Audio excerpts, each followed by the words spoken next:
कि ना तो हमारे पास नंबर हैं ना नंबर होंगे, लेकिन हम अपोजिशन को एक्सपोज करना चाहते हैं। भाई आप एक्सपोज करना चाहते हैं तो हमारी बात सुने, हमारी राय सुने और इसके ऊपर हमारी इनपुट लें, लेकिन आप तो खुद एक्सपोज होकर चले गए। जनाब स्पीकर, यहां पर मौजूद adviser on parliamentary affairs Babar Awan साहब मौजूद हैं। हमारी हुकूमत थी और ये हमारी हुकूमत का एक अहम हिस्सा भी थे। नहीं बात सुन, नो मैं जो बात करने जा रहा हूं, हमें भी अमेंडमेंट करनी थी 18वीं तरमीम। जनाब स्पीकर, ये सुनने वाली बात है, ये गाली गलौज देने वाली बात नहीं है। 18वीं तरमीम करनी थी, हमारे पास भी नंबर्स नहीं थे, और जब नंबर नहीं थे तो उसके लिए हमने ये किया कि हमने एक अक्रॉस द पार्टी एक पार्लिमानी कमेटी बनाई और पार्लिमानी कमेटी को ये इख्तियार दिया कि वो अपना चेयरमैन इलेक्ट करे, और फिर रजा रबानी इलेक्ट हुए। बाबर अवान साहब ने उस कार्रवाई में हिस्सा लिया। शाह महमूद कुरैशी जो आज बातें कर रहे थे, उनको इस बात का इल्म है, और वो मेरे छोटे अजीज जो यहां मौजूद है चौधरी साहब, इनको भी पता है। तो इस तरीके से हमने बहुत बड़ी तरमीम की, बहुत बड़ी, लेकिन हम चाहते थे कि तरमीम हो, हमारे जहन में था कि यह तरमीम पाकिस्तान की बेहतरी के लिए हो। हम किसी अपोजिशन के सामने नंबर बनाने के लिए नहीं कर रहे थे, पाकिस्तान के अवाम को धोखा देने के लिए नहीं कर रहे थे, कोई ड्रामा करने के लिए नहीं कर रहे थे, ना हमारा कोई ये मकसद था, इसलिए हम कामयाब हुए। अब यहां क्या होता है कि तरमीम आप करने जा रहे हैं कॉन्स्टिट्यूशन में, पल्ले नहीं तेला ते कर दिए मेला मेला। आपके पास क्या है? कैसे आप करोगे तरमीम?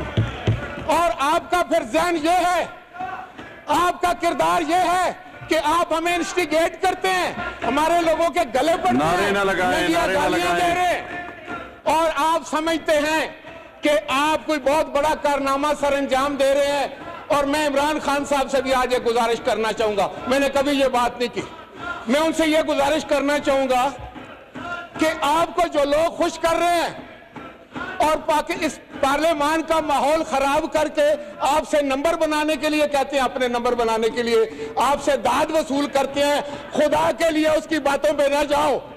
उन्होंने सबको खराब किया है, उन्होंने नवाज शरीफ को खराब किया, आसिफ जरदारी को खराब किया, मुशर्रफ को किया, चौधरियों को किया, अभी आपको भी करने जा रहे हैं। जल्द आपको पता चल जाएगा कि असल कौन है और नकल कौन है। ये झूठे और मकार लोग ये हमें दर्श देते हैं और ये दस बजाकर समझते हैं इमरान खान खुश हो जाएगा। देखो मैं आपको बताऊं, जो लोटा है ना वो बात करने के काबिल नहीं है। जनाब स्पीकर, मुझे इस बात पर फख्र है कि 40 साल पहले जिस टिकट पर मैंने इलेक्शन लड़ा था मेरा निशान तीर था। 40 साल के बाद मेरा बेटा भी तीर के निशान पर इलेक्शन लड़ता है। तुम क्या बात करते हो? गिरबानों में मुंह डाल कर सोचो, कहां वफा। और मैं ये बताना चाहता हूं जनाब स्पीकर, मैं इनको बताना चाहता हूं, और वो है कि खुदा जाने वहशत कहां ले चली, खुदा जाने वहशत कहां ले चली है। निकल हम गए दश्ते मजनू से आगे, ये फारग हो गए, इनको पता ही नहीं क्या होने जा रहा है। तुम कह रहे हो तुम मंजिल की तरफ बढ़ रहे हो, मैं समझता हूं तुम भटक चुके हो, तुम भटक चुके हो। आइंदा तुम्हारी आवाज नहीं आएगी, तुम एक ना एक शोशा उठाते हो, कभी तुम एक अमेंडमेंट लाके, कभी कोई कानून साजी करके, ताकि अवाम समझ ना सके कि तुमने बिजली के साथ क्या किया। तुमने बिजली की कीमतें बढ़ाई। मैं अगर मुझे रेंटल कहते हो तो मैं 4 रुपए का यूनिट देता था, तुम 26 रुपए का यूनिट देते हो। शर्म करो, शर्म करो, शर्म है नहीं है। शर्म की अगर मिलती बाजार से तो मैं लेकर इनको दे देता, खुदा की कसम। स्पीकर साहब, मैं आपसे यह कहना चाह रहा था कि अवाम रोटी को तरस रहे, उनके बच्चे फाके कर रहे हैं, गैस की कीमतें बढ़ रही हैं और बिजली की कीमतें बढ़ रही हैं, आटा नहीं मिल रहा, चीनी चोर है ये, और कहते हैं कि हम अमेंडमेंट करने जा रहे हैं, ना हमारे पास नंबर है, ना हमारे पास तादाद है। तुम क्या करोगे यार? मैं तुम लोगों को जानता हूं, तुम कवाल हो, तुम मेंबर नहीं हो, कवाल हो, कवाल। और कवाल की बात का, और कवाल भी नहीं हो, हम नवा हो। हम नवा पीछे ताली बजाने वाले बजाते रहो। लेकिन जनाब स्पीकर, अब संजीदा बात यह है कि इस तरमीम को, जनाब स्पीकर आपकी तवज्जो, इस तरमीम में है क्या? मैं जरा ये पूछना चाहता हूं कि ये बड़े बड़े इधर जुगादरी बैठे हैं और उनको एक टास्क मिल जाता है या वो ले लेते हैं तो वो समझते हैं कि सारे लोग बेवकूफ हैं। आप पार्लियामान को पार्लिमानी तरीके से चलाएं। ऐसे नहीं होता कि मुझसे आप फ्लोर ले लें और शाह महमूद साहब को तकरीर करने दें, वो 1.5 घंटा तकरीर करने के बाद कहते हैं अब मेरे बाद फवाद चौधरी साहब तकरीर फरमाएंगे। अरे भाई, आपका क्या काम है स्पीकर साहब? फवाद चौधरी तकरीर खत्म करने से पहले कहता है कि मेरे बाद अब असद उमर साहब तकरीर फरमाएंगे। आपने ऑब्जेक्शन नहीं किया जनाब स्पीकर? आपने इस पर एतराज नहीं किया कि स्पीकर तो आप हैं, फ्लोर तो आपने देना है, वो तो अपने आप को फ्लोर दे रहे हैं। ये जो तहरीके इंसाफ की पार्लिमानी पार्टी की मीटिंग हो रही थी या इस ईवान के अंदर अमेंडमेंट पेश हो रही थी? आप बताएं। मैं आपको एक बात पूरे यकीन से कहता हूं, आपके दिन गिने जा चुके और मैं आपको पूरे वसूख से कहता हूं, ये आपको बताऊं कि मैं राजा रेंटल हूं, मैं राजा हूं, लेकिन तुम कौन हो? तुम कौन हो? अपना तारुफ कराओ। जनाब स्पीकर, मैं आपको बताना चाहता हूं कि रेंटल पावर में अल्लाह ताला ने मुझे कामयाबी अता की, मुझे कोर्ट ने बरी किया और तुम जैसे जो है वो अपने मुंह पर कालक मलक कर जो मर्जी कहते रहे। और बात यह है जनाब स्पीकर कि इस अमेंडमेंट में है क्या? इस अमेंडमेंट में ये था, इस अमेंडमेंट में ये, मेरी आपकी तवज्जो चाहता हूं जनाब स्पीकर, जनाब स्पीकर आपकी तवज्जो चाहता हूं। जी जी, देखें, मुझे इसकी परवाह नहीं है। मैं आपको ये बताना चाह रहा था कि ये जो मेरे सामने मसला है ये है तरमीम का।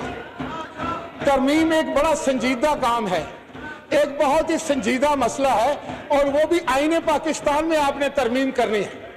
आपने इस हाउस का माहौल ठीक रखना है, आपने हमसे गुफ्तगू करनी है, आपने ऐसा एनवायरनमेंट बनाना है जिसमें हम बैठकर बात कर सकें। लेकिन जब आप जंग करेंगे, लड़ाई करेंगे, दुश्मनाम देंगे, नंगी गालियां देंगे और नवीद कमर जैसे शरीफ आदमी के गले पड़ेंगे तो फिर समझ लग जाती है कि आप अमेंडमेंट नहीं करना चाहते। आप चाहते हैं कि कल 5 फरवरी, कल 5 फरवरी है, यौम यकजहती कश्मीर है। आपको कश्मीर से कोई बातचीत नहीं है। आपने कश्मीर का सौदा कर दिया है, आपने कश्मीर बेच दिया है और पाकिस्तान के अवाम को आप धोखा देना चाहते हैं। जनाब स्पीकर, मैं ये जरूर बात करना चाहूंगा कि इस वक्त महंगाई और बेरोजगारी ने, वजीर साहब अली मोहम्मद फिर यहाँ तो बात नहीं कर सकेगा इंशाल्लाह। तो मैं कह रहा था जी, मैं अभी वाइंड अप कर रहा हूं। मैं कह रहा था कि अवाम के हालात देखें। यहाँ हम आते हैं अवाम की बात करने के लिए, हमारा एडजर्नमेंट मोशन है जिसमें हम बिजली की कीमतें जो बढ़ी हैं उस पर बात करना चाहते थे, हम जो महंगाई है उस पर बात करना चाहते थे, हम जो मुल्क में बेरोजगारी है उस पर बात करना चाहते हैं। जनाब स्पीकर, और ये जानबूझकर माहौल ऐसा बनाते हैं कि हम अवामी मसाइल ना उठा सकें, हम अवामी मसाइल पर बात ना कर सकें। आप कस्टोडियन है इस हाउस के, आप इस वक्त बिल्कुल कंफ्यूज्ड हैं, आपको समझ नहीं लग रही कि आप क्या करें।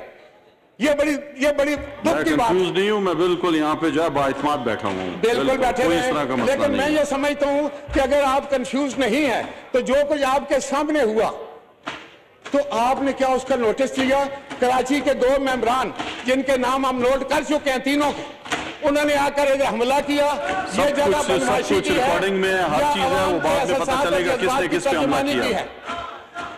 बिल्कुल बिल्कुल मैं आपको बताना चाहता हूं जनाब स्पीकर कि अगर इस तरह होगा, ये अखाड़ा बनेगा, ये ना तजर्बाकार लोग हैं, ये नाअहल लोग हैं, ये कुछ नहीं जानते, इनको समझ नहीं है कि पार्लियामेंट क्या चीज है, कहां से उठाकर इनको गली कोचों से आप ले आए हैं। इनको पहले तरबियत करवाएं, इनको समझाएं कि पार्लियामेंट क्या चीज है।